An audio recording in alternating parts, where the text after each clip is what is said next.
ભાવનગર જિલ્લાના શિહોર ગામના પ્લોટ વિસ્તારમાં રહેતા આરોપીએ 16 વર્ષીય સગીર ઉપર બળાત્કાર ગુજાર્યો હતો. આ અંગેનો કેસ આજરોજ ભાવનગરના ચોથા એડિશનલ ડિસ્ટ્રિક્ટ એન્ડ સેશન જજ સ્પેશિયલ જજ શ્રી MP મહેતા સાહેબની અદાલતમાં ચાલી જતા અદાલતે સરકારી વકીલની દલીલોના આધારે પુરાવા, સાક્ષીઓ વગેરે ધ્યાનમાં રાખીને આરોપીને આજીવન કેદની સજા અને ₹20,000નો રોકડનો દંડ અને ભોગ બનનારને વિક્ટિમ કમ્પેન્સેશન સ્કીમ મુજબ ₹4,50,000 ચૂકવવા અદાલતે હુકમ કર્યો હતો.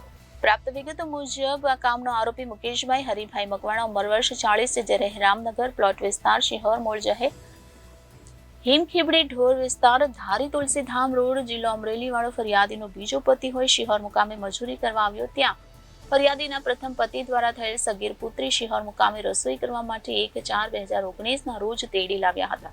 તારીખ 14/4/2019 સુધી બળાત્કાર, શારીરિક સંભોગ, જાતીય શોષણ કરતા અંગેની જે તે સમયે પોલીસ ફરિયાદ નોંધાઈ હતી.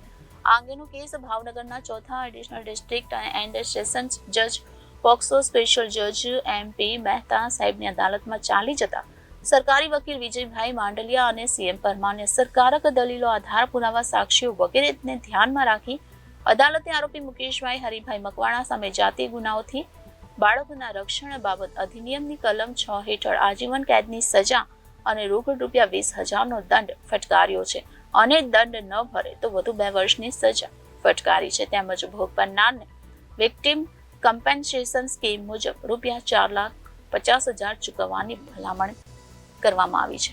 Reporter Firoz Malik, Janadesh news, Bhavnagar.